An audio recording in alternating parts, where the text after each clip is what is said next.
Saat nyawa kau sampai di gara-gara, kau tak mampu berzikir dengan kalimah Allah, su'ul khatimah.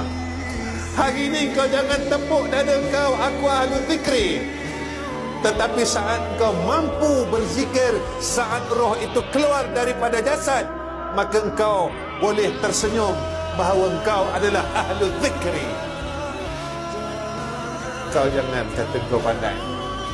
Saat malaikat tanya, siapa Tuhan kau? Kalau kau boleh jawab, Allah Tuhan ku, kau pandai.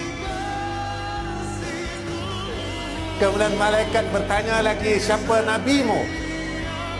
Kita boleh jawab, Muhammadun Nabi, kau pandai. Hari ini kau jangan tepuk dulu dada kau. Jangan rasa kau pandai. Kau nak tahu kau pandai, kau tak pandai, tunggu di alam barzakh.